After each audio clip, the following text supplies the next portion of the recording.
आपके साथ भी ऐसा ही होता है कि आप जो सोचते हैं वह नहीं होता है। 3 प्रकार की श्रेणियाँ होती हैं। श्रेणी ए, जो सोचते हैं वही होता है। श्रेणी 2, जो सोचा उससे भी बेहतर हुआ। और श्रेणी सी, जो सोचते हैं वह कभी नहीं होता है। तो आप किस श्रेणी में हैं, ज़रूर कमेंट्स बॉक्स बताएं। यकीन मानिए आप श्रेणी सी में होंगे कि जो आप सोचते हैं वो कभी नहीं होते हैं। तो आप जो सोचते हैं वही हो आपके जीवन में। तो यह वीडियो आपको अंत तक देखना चाहिए। इस वीडियो देखकर आप उस सीक्रेट तरीके को समझ जाएंगे, उस तकनीकी तरीकों को समझ जाएंगे, और ग्रहों के अकॉर्डिंग जो चीज़ें हमारे सोचने से होती है वह भी आप बहुत विस्तार से इस वीडियो में समझ जाएंगे। आप सभी का चैनल में बहुत स्वागत है और बहुत आभार है।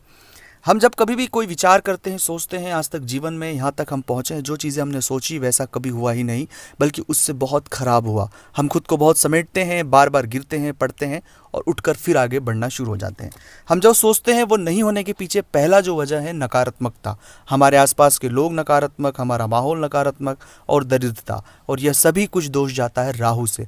राहु व्यक्ति को एक भंवर में फंसा देता है, एक ऐसे भंवर में, एक ऐसी काली कोठरी में कि उसके विचार उसे ही खा जाते हैं। वो कभी अच्छा सोच ही नहीं पाता है। पहले वो कोई भी चीज़ में नकारात्मकता देखता है क्योंकि उसके जीवन में इतनी सारी नकारात्मक घटनाएं घटित हो गई हैं। तो इस लूप होल से हमें बाहर निकलना होगा, और उसका जो प्रयोग है वह भी इस वीडियो में मैं आपको बताऊंगा। दूसरा जो तरीका है कि बहुत से जातकों के मन में बहुत भ्रम और अज्ञात डर होता है, और अज्ञात डर और भय भी सीधे तौर पर केतु से जुड़ा होता है। तो इन दोनों की वजह से जीवन में जो सोचते हैं वो कभी नहीं होता है, चीज़ें और ख़राब होती है। और आप चाहते हैं कि आप जो सोचे वो आपके साथ हो, तो इन बातों को समझ ले और इस पूरे मामले का सीक्रेट भी समझ ले। सबसे पहली बात है कि राहु से जुड़ी हुई चीज़ों को लेकर आपको मौन व्रत धारण करना शुरू करना होगा। मौन व्रत ऐसे नहीं कि आप सिर्फ चुप हैं, मन के अंदर ओम नमः शिवाय के जप करना होगा। सोमवार के दिन, सप्ताह में सोमवार के दिन पूरे दिन मौन व्रत धारण करें।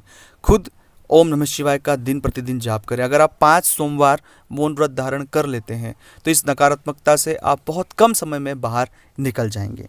अपने विचारों को बदलने के लिए सकारात्मकता को आपको समझना होगा, सकारात्मकता को ओढ़ना होगा, बैठना होगा और बहुत हद तक सकारात्मक जीवन जीना होगा। तीसरा जो है कि मंत्र जप आपको करना होगा। अपने गुरु मंत्र का जाप करें, आप ओम नमः शिवाय का जाप करें। इसके साथ ही दोस्तों शिव शक्ति की उपासना करना होगा। शिव और शक्ति दोनों की उपासना आपको करना होगी, और गुरु आपको बनाना होगा। बिना गुरु के जीवन में कभी भी चीज़ें बेहतर नहीं होती, इसलिए गुरु आपको अनिवार्य रूप से बनाना होगा, और सत्य का आचरण करना होगा। अगर आप सत्य का आचरण करते हैं तो भी जो सोचेंगे वही होगा। दोस्तों, यह जितनी बातें मैंने आपसे साझा की, अगर आप इन्हें कुछ ही वक्त में बहुत सा बदलाव कर सकते हैं। अगर चाहते हैं कुंडली का विश्लेषण करवाना, स्क्रीन पर नंबर है, व्हाट्सएप पर अपॉइंटमेंट लेकर बात